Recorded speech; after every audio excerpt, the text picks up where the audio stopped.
2015년인가 부산영화제 때 고레다 감독님께서 미팅을 요청하셨죠. 그때부터 감독님이랑 얘기를 해서 꽤 오래되죠. 처음에 감독님 말씀하셨을 때 예, 무조건 감독님 작품은 하겠습니다. 너무 마음에 울림이 많았고 고레다 감독님스러운 시나리오라고 생각했어요. 감독님의 상상과 만나서 어떻게 현실이 될까? 내가 그 앵글 안에 서 있으면 어떤 모습일까? 새로운 시각이랄까? 가족의 얘기를 브로커로 풀어나간다는 게 되게 흥미로웠고요. 감독님 특유의 그 인류애가 느껴지는 영화. 사람에 대한 얘기, 인간이 가지고 있는 고귀한 감정들의 얘기를 하는 영화가 아닐까.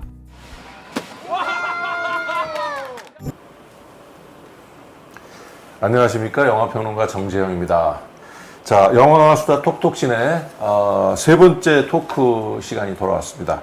오늘은 예고해드린 대로 영화 속 은유에 관한, 브로커 영화 속의 은유에 관해서 토크 시간을 갖도록 하겠습니다. 자, 은유에 대해서 우리가 이제 영국의 그 일간지 텔레그래프에서 별표 5개 중에서 2개를 줘가지고 아주 굉장히 호평을 했는데요. 그 중에서 바로 그 지적한 것이 동수와 소영의 사랑을 의미하는 우산의 은유가 되게 진부했다. 그걸 지적을 했습니다. 그게 이제 유명한 그 노래인 엄브렐라라는 노래를 불렀던 바베이도스 출신 가수 리안나가 이거는 고소해야 된다. 내 그 노래 엄브렐라라는 노래의 그 가사의 그 중에 사랑하는 사람에게 내 우산 아래에 서 있으라고 말을 하는데 비슷한 대사가 나오죠. 똑같은 대사가. 큰 우산 아래에서 이제 같이 쓰겠다. 이게 사랑을 이제 의미하는 은유적이었던 거죠. 강동원의 그 대사. 그래서 그런 거를 이제 되게 비웃으면서 이 은유가 이제 좀 유치하다 그럴까요? 너무 진부했다.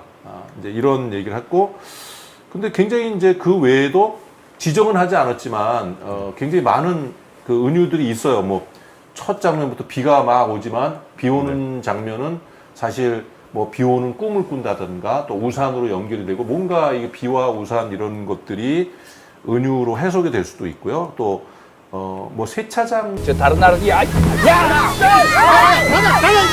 우성아, 우리랑 이제 행복해지자꾸나. 응? 에서의 그런 즐거움 그런 것도 은유적으로 해석될 수 있고 소영의 눈을 이렇게 가리는 동수 강동원의 그 손가락 뭐 이런 은유 등이 대표적으로 등장을 했습니다. 이 모든 은유들을 이제 텔레그래프에서 지적은 안 했지만 그것도 다 그냥 싸잡아서 다 진부했다 이렇게 볼 수 있을까요? 뭐 그건 아닌. 저 같은 경우는 네. 일단 진부한 거는 맞는 것 같습니다. 진부한 거는 맞지만 이것도 자기성이랑 마찬가지인데 진부하다고 해서 어떤 은유가 진부하다고 해서 영화 안에서 어떻게 쓰이느냐에 따라서 좀 다르다고 생각을 하기 그렇죠. 때문에 그렇게 뭐 사실 뭐 알고 보면 다 진부하죠. 뭐. 대부분은 다 네. 진부한 은유를 사용하지만 우리가 진부하더라도 잘 쓰면은 좋게 영화에서 나타날 수도 있고 영화 연결됐을 때 좋을 수 있기 때문에 이 진부하다는 것 자체는 문제가 아니지만 아니고 그냥 일단 그 사람이 별로였던 거는 영화가 별론데 눈에 보이는 게 그 진부한 은유여서 그렇게 말을 한 것 같고 네네네. 진부한 건 맞기 때문에 뭐라고 할 말은 없지만 그래도 좀 좋았던 장면은 이제 손으로 눈을 가려준 장면은 그게 이제 우산의 의미에서 좋았다기보다는 이제 눈을 가렸을 때 그 눈물을 흘리는 걸 볼 사람이 그 관람차에서는 2사람밖에 없기 때문에 누군가 보는 시선을 가려준다는 느낌보다는 관객들이 그 어떻게 보면 그에게 센티멘탈한 감정을 나타내는 연기를 보는 거를 눈으로 가려준 느낌이어서 그 숏이 또 조금 길기도 하기 때문에 그 숏 자체가 이제 조금 이상한 느낌. 보통 극영화라면 바로 이제 숏을 넘기거나 욕숏을 받거나 이렇게 하는데 혹은 그 감정 자체에 몰입하기 위해서 가리지 않는데 가림으로써 느껴지는 그 이상한 감정 때문에 그 장면은 전 좋았거든요. 지상학 평론가님은 예, 저도 뭐 같은 맥락인데 고레다 히로카즈 감독이 다큐멘터리의 문법을 가지고 있다고 계속 말씀을 드리고 있는데 그 가운데서 보면은 물론 은유라고 하는 것이 사실 그 다큐멘터리 문법에서는 좀 어떻게 보면 직설적으로 드러낸다라는 좀 차원을 가질 필요가 있고 그것이 정제되지 않은 차원이 훨씬 더 현실성 있게 네. 다가가는 경우가 있는데 고레다 히로카즈 감독 영화는 사실 그런 측면에서의 폭로, 드러내기 이런 것들이 좀 강조되는 측면이 있었는데 브로커에서는 그걸 어떤 식으로든 가림으로써 은유를 조금 은유의 의미를 확장하거나 약간 힘이 들어가게끔 하거나 이런 데서 좀 진부하다 혹은 오버스럽다 이런 느낌이 좀 들었습니다. 네. 그 세차장의 그 장면 같은 경우 롱샷으로 이렇게 보여지잖아요. 네. 그 굉장히 뭐 어떤 타블로 영상이라고 그러니까 다 이렇게 구도가 잡혀가지고 사각형에 그래서 그걸 보면서 저는 인간이 누구나 참 순수하고 평등하고 네.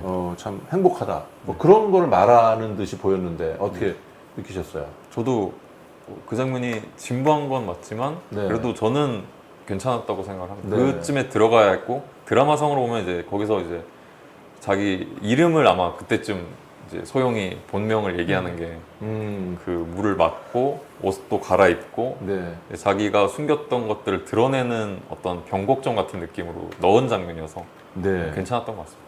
그래서 그게 이제 또 이어져서 그 타블로 영상이 좀 변형이 돼서 이제 어떤 프레임 안에 마지막 장면에 딱 보면 이제 어느 가족 같은 뭐 사실 케이블카에서 그런 암시를 하죠. 뭐 이렇게 기묘한 가족의 어떤 우리가 가족을 하면 어떠냐 뭐 그런 식의 대사를 하잖아요. 동수인가 뭐 그러니까 네, 동수.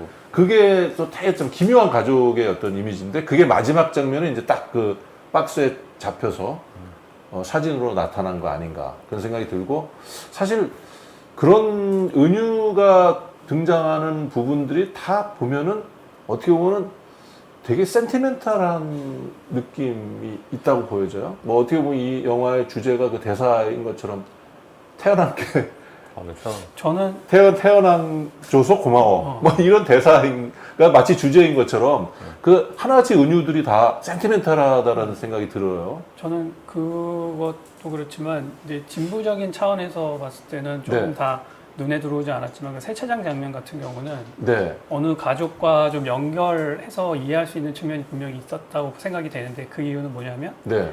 일단 초반에 비가 내리는 장면 유독 많았잖아요. 네. 그러니까 초반이 아니라 영화 전체적으로. 네네. 근데 그 비가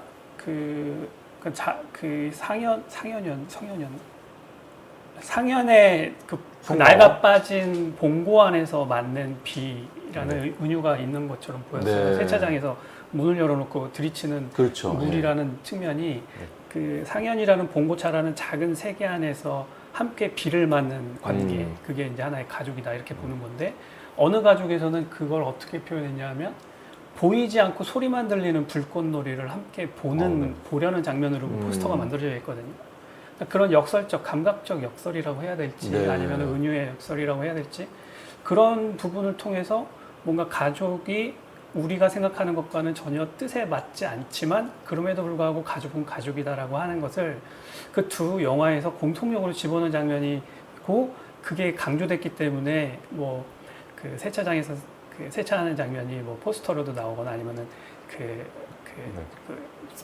트레일러에도 나오거나 네. 이렇게 되는 게 아닌가 해서 그 부분의 은유는 연관성으로 보면 굉장히 의미는 깊었다라고 생각이 되지만 네. 그 이후는 공감하기 쉽지 않은 게 좀 많았죠. 근데 그 비 얘기가 나와서 그런데 어느 가족에도 보면 비 나오는 장면이 있지 않나요? 어느 가족에서 네. 그게 딱 기억에 남는 장면은 그 딱히 없는데 비 오는 장면이 네. 아마 두 부부가 이제 서로 성행위하는 그때 이제 비가 예, 오고 맞아, 애들이 아이들이 비 그 때문에 밖에서 이제 놀고 놀다가 비 때문에 같이 들어와야 들어오고. 되는 그렇죠. 그 장면. 네. 예. 저는 그거 되게 인상적이었는데. 더운 장맛비 네, 장맛비. 네. 예. 그래서 비를 이제 이 브로커에서는 정말 비가 첫 장면부터 비가 나오잖아요. 비가 막 들이치고 그러면서 그 고레다 감독이 흔히 쓰는 어떤 은유인 것 같아요. 사실은 비가 거기서는 잠깐 나오긴 하지만 비를 의도적으로 등장시킨 것 같아요. 그 뭔가 비가 오면서 나른하면서 성행위로 연결이 되는 그런 부분. 그때도 두 남녀의 관계도 네. 사실은 우리가 흔히 하는 그런 서로 혈연이 아니잖아요, 성관계로서의 문제라기보다는 그때 그 남자 주인공 그 이름이 시바타라고 네. 불렸던 그 남자가 사실 그 노부요라는 그 여자랑 그런 관계를 맺기 전에 그 아키라는 젊은 여자애가 두 사람은 그러면은 관계를 하냐 안 하냐 뭐 이런 질문을 했을 때 맞아요. 그 남자가 우리는 그런 거 안 해도 안 한다. 돼. 예. 뭐 뭐 경제 공동체다. 예, 그렇게 얘기하는 돈이 장면이 우리를 있었거든요. 예. 묶어준다 하는데 사실은 그 성행위 하는 장면에서는 이제 그거를 좀 반전시키죠. 그렇죠. 예. 그래서 저는 그걸 연장선에 봤을 때 그 행위는 우리 사회가 바라보는 그런 성관계가 아니라 정말 가족 간의 유대를 끈끈하게 유지시켜주는 그들만의 방식 중 하나다라고 생각이 될 정도로 그건 굉장히 순수한 관계로 보였어요. 근데 그게 이제 비로 시작이 된 게 예. 저는 되게 인상적인 것 같고, 비가 바로 그런 것들을 연결시켜주는 은유적인 장치로 고레다가 항상 활용을 하는 것 같아요. 여기서도 비가 처음부터 우산소 비 하면서 유기하고, 근데 비로 인해서 또 우산이라는 은유를 갖다가 강동원이 얘기하면서 내가 큰 우산으로 받쳐주겠다 이런 식으로 사랑을 메시지를 전달을 하면서 뭔가 비가 항상 그 비가 오는 꿈을 꾼다. 네. 예, 그런 얘기를 하잖아요. 그런 것들이 다 의도적인 은유적인 그러니까 비가 고레다에 있어서는 굉장히 중요한 은유적인 장치였던 것 같아요.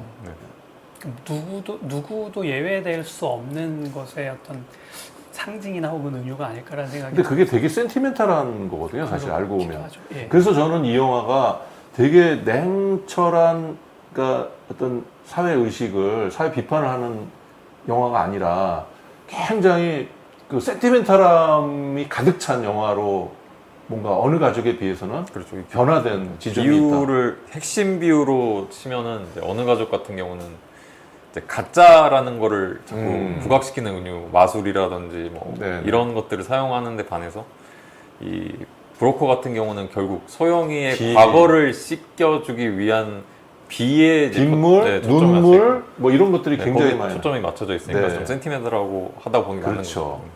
그 저는 눈물 소영의 눈물도 눈물 네. 그거를 가려주는 네네. 강동원의 손가락 그, 굉장히 센티멘탈하거든요 영화가. 좀 이게 직접적으로 보여준다라는 부분에 초점을 맞췄을 때 고로에다 히로카즈 감독은 이제 어느 가족에서는 이제 그런 것들을 조금 징표나 상징이나 이런 것들 예를 들어서 뭐 그 비를 맞고 있을 때 우산을 쓰지 않잖아요 아이들이 예. 그냥 우비 같은 거 있던지 아니면 그냥 홀딱 맞던지. 근데 브로커에서는 우산을 꼭 강조를 해서 그 안에 같이 비를 맞지만 우산이라는 작은 세계 안에서 같이 맞자 뭐 이렇게 좀 이렇게 축소시키는 듯한 느낌도 있어서. 네, 그래서 엄브렐라를 부른 가수 이한나가 고소를 할 정도다. 정말 내 그걸 가사를 아니 내 가사를 훔쳐갔다. 영국식 비트 뭐 이런. 그런데 그 소영 사실 근데 주인공이 누군가요? 이 영화에? 그 저는 되게 의문스러운데 네 명- 상현인가요? 아니면 소영인가요? 저는 그 악이라고 생각합니다. 악입니까? 어쩜 우성입니까? 정우성 평론가님이시죠? 아, 좀 저는- 그렇게 안 울고 이렇게 아 그런 의미에서는 네. 혜진이라는 아이도 연기가 너무 좋았어요. 너 정말 좋았죠. 너무 능청스럽게. 그렇죠. 예. 아주 영악한 아주 정말 차라리 그 두 아이의 연기가 가장 돋보이지 않았나 저는 그런 생각입니다. 아 재승학 평론가님이 계속 연기에 대해서 하시고 싶은 것 같은데 그건 4부에서 하겠습니다. 근데 제가 네. 사실 물론 뭐 연기 얘기를 뭐 어느 얘기를 하든지 안 할 수가 없는데 사실 이제 저는 사실 소영이가 이제 주인공이라고는 봤는데 또 뭐 마지막에 이렇게 뭐 희생정신을 발휘하는 또 상현이나 굉장히 인간주의적으로 휴머니스트가 그려진 상현을 생각하면 또 상현이 주인공 같기도 하고 동수가 주인공 같기도 하고 정말 너무 많은 스타들이 비중 있는 스타들이 나와서 근데 사실 왜 소영을 되게 중요하게 생각을 했냐면 소영의 그 내적 갈등이 이 영화를 끌고 가는 되게 중요한 모티브를 제공했다는 거 느껴지거든요. 네. 예를 들면 그녀의 왔다 갔다 하는 마음인 거죠. 버렸다가 다시 찾으러 와가지고 그게 그 마음을 어떻게 그 있을 수 있는 건가요? 그게? 이해할 수 있는 건가요? 왜 버렸다가 또 그거는 저도 잘 아니면 모르겠지만 억지적인 드라마인가요? 그거는 정신분석학적으로 설명될 수 있는데 네. 그런 양가적 태도는 인간의 본질적인 정신 구조 중에 하나입니다. 그러면 굉장히 그러니까 철학적인 얘기죠. 그게 소영의 그 소영이가 버렸다가 그 다음 날 또 찾으러 오고 네. 버렸을 때에도 언제 찾아오마 이렇게 네. 내가 찾아올 거야라고 했는데 그 쪽지를 남겼고 그런데 바로 또 찾아왔단 말이에요, 진짜로. 네. 네. 그런데 또 팔로 다닌단 말이에요, 소영이. 근데 그러면 어쩔 수 없이 거기서 이제 드라마 트릭적으로 이제 어쩔 수 없이 팔 수밖에 없는 거긴 하지만 처음에 그런 부분은 정신분석학적으로 양가적인 감정이고 동시에 인간이 그렇다. 되게 철학적인 거 아닙니까? 실존적인 거 아니에요. 인간이 그렇죠. 뭔가 하나 결정할 수 없다. 뭐 생물학적으로도 인간은 뭐 양가적인 동물이니까 뭐 하나 결정할 수 없다. 이것도 진실이고 이것도 진실이고 어제 버렸을 때의 마음도 나의 마음이고 오늘 찾으러 오는 마음도 나의 마음이다. 근데 애증의 마음이죠. 애증의 마음이고. 근데 이제 이 영화에서는 그런 것보다는 극을 이끌어가기 위해서 그렇게 장치다. 네, 장치로 느껴지는 게 더 큰 거죠, 사실. 사실 그녀가 왔다 갔다 하면서 드라마가 또 이리저리 흔들리는 것 같아요. 어떤 사실 영화가 어떤 일관성을 좀 보여주는 그 맛이 있어야 되는데 이거는 처음부터 그러면서 결국은 드라마가 이제 계속 이렇게 흔들려 간 것들이 이제 그녀의 비밀 같은 것들이 이제 드러나기 시작하고 주변 일들도 거기에 따라서 마음이 변하잖아요. 네. 상현도 원래 그러니까 고체 저는 이렇게 비유를 하고 싶어요. 고체였다가 액체로 변환되는 드라마 좀 그런 네. 계속 저는 고체였다가 액체를 건너뛰고 기체가 돼버린 그런 느낌이. 드라마라면 확실히 이제 소영이 변화해서 어떤 선택을 하고 결국엔 네. 그 변화로 인해서 이렇게 어떤 인물로 변해야 되는데 네. 아까 주인공 여쭤보셨는데 이제 소영이랑 사실 동수, 소영이랑 동수가 주인공이라고 봐야죠. 왜냐하면 두 사람이 결국 각자 갖고 있는 트라우마를 서로 마주 보면서 변화하고 그리고 마지막에 선택을 하게 되는 게 이제 네. 드라마의 극적 구조인데, 근데 이제 뭐 제가 앞에서도 얘기했지만 그것들이 결국 의미 없이 돼버린 거는 이제 경찰들이 다 결정해서 마지막에 이렇게 해라라고 막 돼버린 것처럼 영화가 결말이 나니까. 제가 좀 반론을 하고 싶은 게 네. 분명히 이제 그 부분을 인정하면서도 네. 지금 이거를 이제 이런 측면에서 보면은 또 경찰이 반드시 있어야만 된다라는 생각이 드는 게 네. 세 축의 어떤 안간힘을 쓰는 살려고 하는 어떤 네. 의지 집단이라고 보여지는 거예요. 네. 동수. 그러니까 저도 동수하고 소영을 네. 인정하는데 동수적인 측면이 있고 소영의 측면이 있는데 하나가 또 다른 세 번째가 바로 경찰 팀인 것 같아요. 이게 각자 살려고 하는 어떤 축인 것 같아요. 동수도 살려고 하는 어떤 그 노력을 하고 있고 소영도 하고 있고 그거를 또 경찰이 또 경찰은 경찰대로. 그래서 제가 이제 재밌는 그 마지막 이제 질문 드리고 싶은 은유가 바로 브로커라는 제목인데 브로커가 사실 두 가지로 그러니까 직접적으로 암시를 하거든요. 두 가지 의미가 있다고. 네. 브로커라는 제목은 표면적으로는 아기를 팔아넘기는 브로커를 의미하지만 수진의 역을 했던 배두나가 자신이 진정한 브로커다. 우리 경찰이 진정한 브로커야. 라는 식의 의미심장한 말을 하는데 이 말의 은유도 이제 우리가 이해를 해야 되는데 그건 어떻게 그 말도 뭐 한마디로 싸잡아서 다 진부한 은유인가요? 그건 아니죠. 은유 자체, 그러니까 이게 영화의 어떤 퀄리티를 생각했을 때 적절했냐 적절하지 않았느냐를 떠나서 그냥 브로커란 은유가 잘 맞았냐고 하면 잘 맞는 거는 같아요. 저는 물론 당연히 형사가 우리가 진정한 브로커야. 실제로 브로커가 됐으니까요. 결과적으로. 근데 이제 제가 계속 반복해서 똑같은 얘기를 하게 되는데 그 경찰들이 제가 어떤 얘기 하려고 했는지 잠깐 방향을 잃어서. 그러면 제가 네. 막간을 먼저, 이용해서 그러니까 브로커가 일단 그 의미가 주는 게 저는 그 배두나가 연기했던 경찰이 곳곳에 개입을 하잖아요. 네. 그러면은 그거는 어떤 관계든 간에 그 경찰이라고 하는 공권력의 개입이 반드시 있을 수밖에 없다라는 측면이 하나 있고, 네. 그러니까는 그 얘기는 브로커라는 역할에 대해서 부인을 하는 거로 보이지는 않아요. 그러니까 그걸 뭐 나쁘게 보인다거나 그러지 않고 나중에 어떤 해결점으로 또 작동을 하게 만들어 버리니까. 근데 이제 정우성 근데- 평론가님이 그 경찰의 개입을 되게 이제 부정적으로 보셨잖아요. 드라마를 되게 망친 그런 어떤 원인이다. 그래서 제가 말씀을 드린 거거든요. 약간 반론 비슷하게. 고레다는 그걸 한 축으로 일단 봤다라는 거죠. 왜냐하면 그래서 이제 배두나가 그런 대사를 한 거 아니냐. 이 브로커라는 의미. 그렇기 때문에 많이 개입을 할 수밖에 없는 또 그래서 그런 게 있지 않았을까라는 거거든요. 제가 말을 좀 네. 정리를 하자면, 네네. 네, 그래서 브로커라는 존재가 어느에서나 개입이 돼야 되는 건 맞지만, 그것이 어느 한 방향성을 갖거나 어떤 이름을 갖거나 어떤 사회적인 명분을 갖게 되면 그건 분명히 어떤 부작용이 있을 수밖에 없으니, 브로커의 어떤 존재를 인정하고 그것이 매개하는 거에 힘에 존중을 해야지, 그것이 경찰이냐 범죄자냐의 관계에서는 좀 이렇게 한 걸음 떨어져서 봐야 되지 않느냐라는 문제로 읽을 수 있지 않을까라는 제가 생각이 이제 봤을 때 그 말이 배두나의 그 말이야말로 그나마 이 센티멘탈한 구조에서 동수와 소용의 관계에 굉장히 집착을 해서 굉장히 센티멘탈하게 은유들을 남발하면서 굉장히 센티멘탈하게 어느 가족에서 특히 동수와 소용의 사랑 얘기, 그러면서 그들이